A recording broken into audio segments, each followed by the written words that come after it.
So first playoff game, I think, in overtime with the new rules. I think people were confused about the end of the quarter if the Chiefs were like up against the clock. I was wondering what happens when you we're just tied. roll it over. I think that's why they announced second period. Yes, I think that's why they just announced it's a new football game. The only difference is you can't you be start losing. a second overtime period, but you just continue as if it's the change of quarter. Correct. Okay. And that it did seem like the Niners were a little bit confused on the coin toss, where they said they wanted to receive because historically, of course, you want to receive in overtime no matter what the rules are. But we're closer to college rules here, where you're trying to match. You have the opportunity to match, and maybe they should have deferred. Yeah, entirely possible. I should probably apologize in advance for do that energy levels on this podcast, coherence, general demeanor of death. Don't speak in my direction. Gotcha. Look at the camera. Not feeling great. Not feeling great. I was one of the only people in the world not happy that the game went to overtime. I was just sitting there in the auxiliary press box. It felt like a really bad hangover, and I'm like, just end the game. I don't care who wins. Not from drinking, though. Somebody finished. No, just from being illness. sick. Gordon had some disease earlier in the week. Tyler had something on the way over here, and then driving 2.5 hours back and forth to Zion Canyon yesterday, me like an idiot had like air recirculating in the car. So I'm pretty sure I've just caught like a toxic, like super Pokemon of whatever they had together. Well, that's unexpected. Tyler is trying to abstain from being blamed. Anyway, we're not in a good way. Tomorrow's going to be fun. We're leaving here at a number that has a 4 beginning. In a few hours. Yeah, you told me it starts with a 4. So it's going to be a great 24 hours. It's an unexpected and exciting change to your day. Yeah. So right now, I'm leaning back, you're leaning forward, which means you look 16 times larger than me, and I don't care. Don't care. You cut my segue. Do not care. Is 2024 bringing exciting or unexpected changes to your life? Here's a secret weapon to help you face those challenges with more confidence, Sam. It's a great term life insurance policy. That's right. Fabric by Gerber Life makes it simple to protect your family's financial future so you can focus on what's ahead, knowing your family is protected if something else unexpected happens. Fabric was designed by parents for parents to help you get a high-quality, surprisingly affordable term life insurance policy in less than 10 minutes. Fabric has flexible policies that fit your family and your budget, like $1 million in coverage for less than $1 a day. Get your personalized quote in just minutes and then apply when it's convenient for you. It's all online and on your schedule. You can go from start to coverage in less than 10 minutes with no health exam required. So join the thousands of parents who trust Fabric to protect their family. Apply today in just minutes at meetfabric.com/PFFNFL. That's meetfabric.com/PFFNFL. meetfabric.com/PFFNFL. Policies issued by Western Southern Life Insurance Company, not available in certain states. Prices subject to underwriting health questions. All right, man, let's talk more about the game. How was the food, by the way? So just to update everybody, I did not get in. We tried one last-ditch effort to get me into the stadium. Second straight year, we're sitting here in a hotel, me lamenting that I did not go to the Super Bowl, and you got to go. Yeah. Would you like me to soften the blow of that, or would you like me to rub salt in the wounds with some information acquired from the auxiliary press area? I want all the truth. Okay. So there were multiple empty seats that you could have been sitting in. There were very, very low-level media, quote-unquote, media, that had at least 3 seats.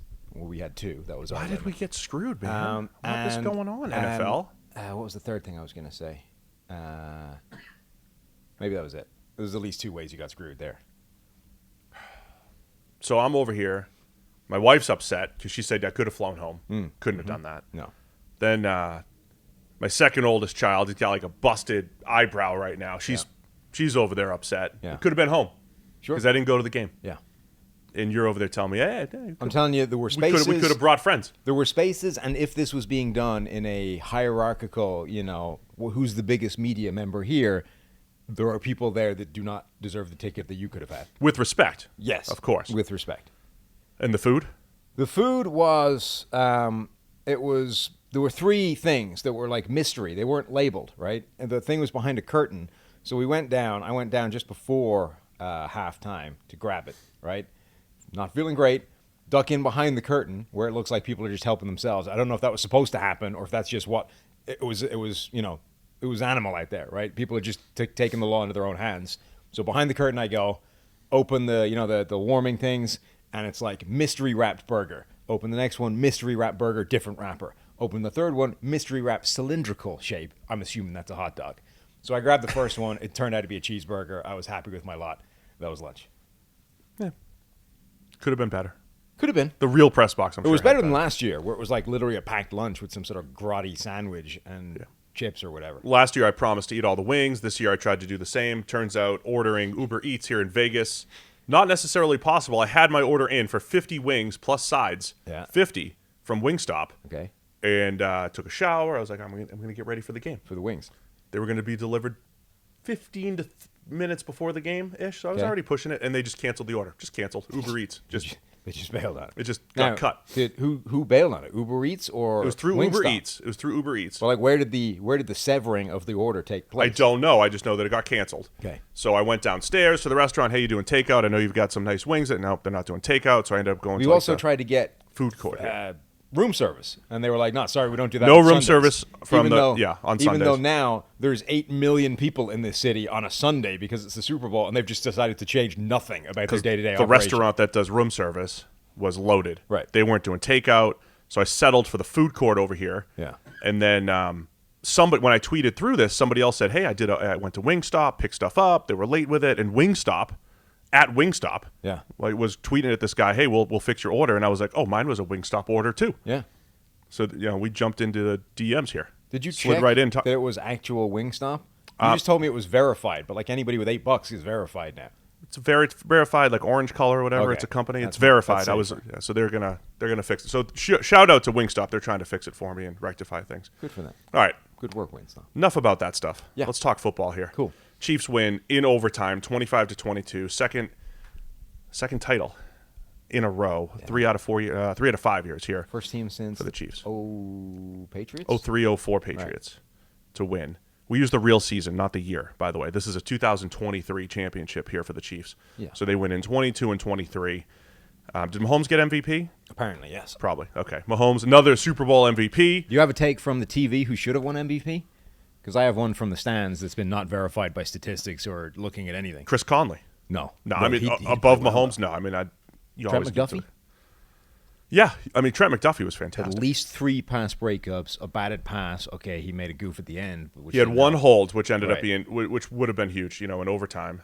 But yeah, McDuffie was fantastic. Chiefs defense again one of those so good. One of those pass breakups was an off-target low pass anyway. But the first one was a touchdown saver. The second one was a 3rd and 10, I think, that was on target. Like those are monster plays. The batted pass was a 3rd down as well, right? Yeah. And the batted pass on the biggest play of the game, 3rd and 4. So you can argue that Trent McDuffie had 3 of the biggest 5 plays in the game.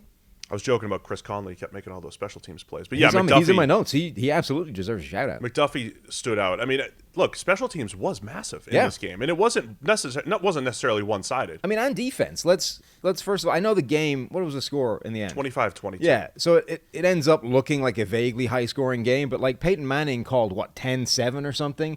And then the order was the other way around. Like San Francisco was ahead, not Kansas City. But it looked like he was going to be dead on in terms of a really low-scoring game where defenses and special teams were both on top. I thought both defenses played spectacularly. I thought special teams was impressive. And the Chiefs' playmakers went back to being the Chiefs' playmakers from the rest of the season, not from the first couple of games of the playoffs. Yeah, Travis Kelce started slow. I mean, the Chiefs' offense as a whole started slow.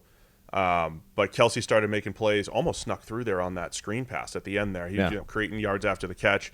Again, Mahomes, I think, settled down. There were times early even when his stats were good early in the game, he looked a little uncomfortable in the pocket, uncharacteristic. I just think that the Niners were taking stuff away. Absolutely massive that Drake Greenlaw gets injured. Dude, linebacker for the Niners just running onto the field. Poor guy. Like in the Super Bowl, I cannot... Everything in my life changed the moment I realized that a perfectly healthy, fit, athletic body can just decide one day, nope, and something snaps for no good reason. Makes me not want to move. Doing nothing, difficult, right? Yeah. Like, we just hauled our ass up a mountain yesterday and banked down. At any step, your Achilles could have just gone, snap, and now you're stuck halfway up Zion Canyon, and one of these guys got to drag you down. Why do you think I didn't go? You would not have got down. You would not. Between your Achilles snapping, between the ice on the wiggles, you would have probably killed yourself and possibly killed all of us too. Good to know. Again, glad I stayed home. Yeah. How do you want to go through this? Do you want to go start to finish, or do you want to work backwards? What are your big takeaways other than, I gave you a couple there. Defense, I was really impressed by both defenses and special teams, and then the Chiefs becoming turnover machines again. Yeah, my big takeaway, I think, early on, I thought the Niners defense looked fast. They were flying around. They were taking away what the Chiefs did well. And then it did turn into a game of which team made fewer mistakes. Yeah. The punt, not a muffed punt, but, the Niners touch the punt, can't pick it up. Chiefs score a touchdown right after that. Is that technically a muff? I don't know what the technical term for it is. It is, but still, right? Say a muffed punt. I mean, yeah, because it did hit a Niner, so we'll call it a muffed punt. I mean, to me, that was it. Like, which team made fewer mistakes? And I thought that if the game was going to go that way, so this ends up being a game that we called correctly, right? Kansas City win. They win by a couple of points.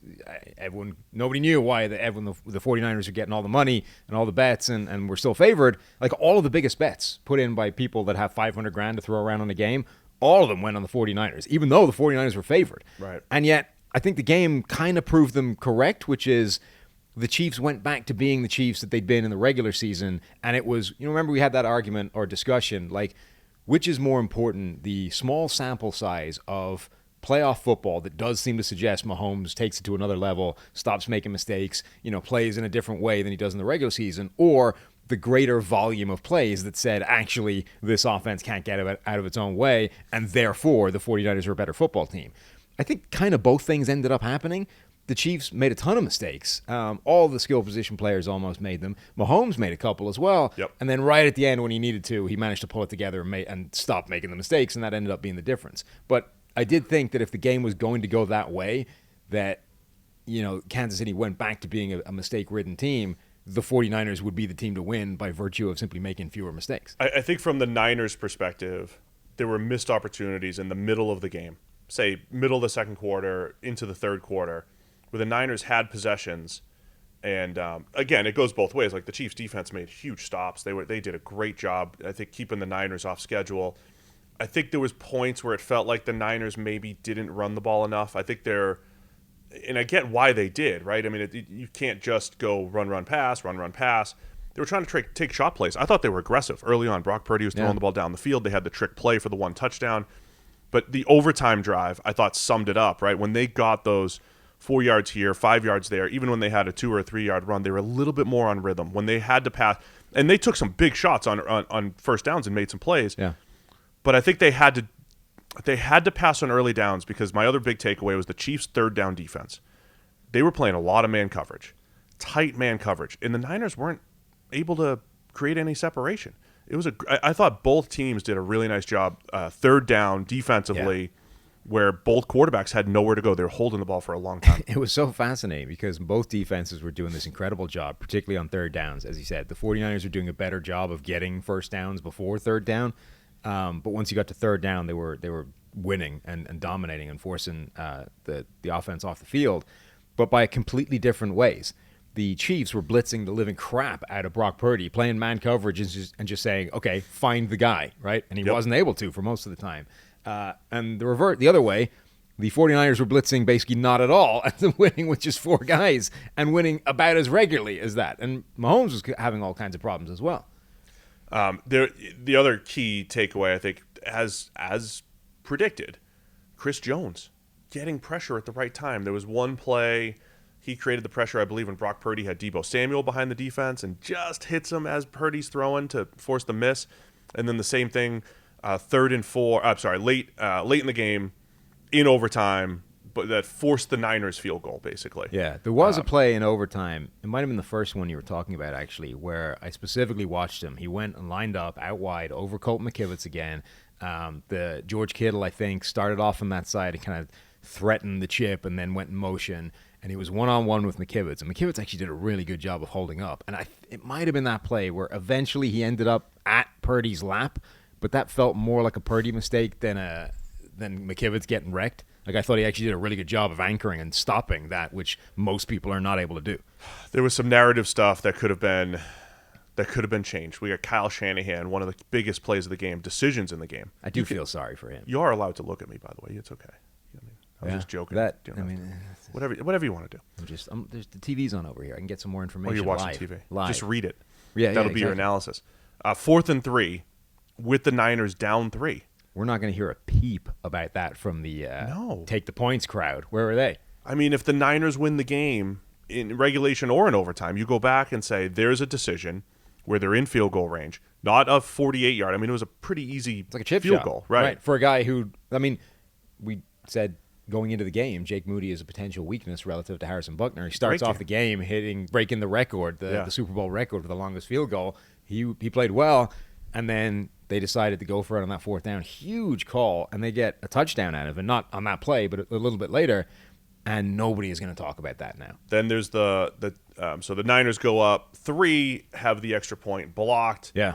I know people will say, well, it went to overtime. Of course, that point mattered, but that if the Niners were up 4, they make a huge goal line stop against the Chiefs. Mm-hmm. Chiefs have to kick a field goal to make it 16-16. Chiefs would have been probably in 4-down territory. It does change the complexion of the game. It's not as simple as, well, if they just didn't have the field goal blocked, they would have won because it went to overtime. Right, but it would have been, I mean, a huge boost in a game like that where at that point everybody was struggling for offense, really. Yeah, absolutely. Yeah, you mentioned like special teams across the board, man. I mean, both kickers broke Super Bowl records. It started with Jake Moody at 55 yards, and then Harrison Butker with a 57-yarder. And it was a lot of fumbles on both sides and mistakes. And in the end, I think the Niners just made a few more mistakes. And then the overtime play, the overtime rules. The Niners couldn't convert that. The two big plays, right? There's 2 big third down stops by the Chiefs. In regulation, it's 3rd and 4. And the Niners, if they convert, they've got 2 timeouts. The Chiefs have 2 timeouts. It's a tie game, and the Niners would have an opportunity to run the clock out and then kick the game-winning field goal.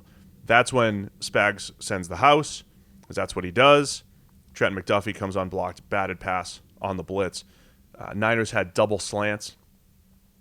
I may have texted an NFL offensive coordinator joking around. Hey, what would you call on this play? He goes, hey, same play. Now it could be either one of 2. Could be one of 2. I have other offensive coordinators that I know.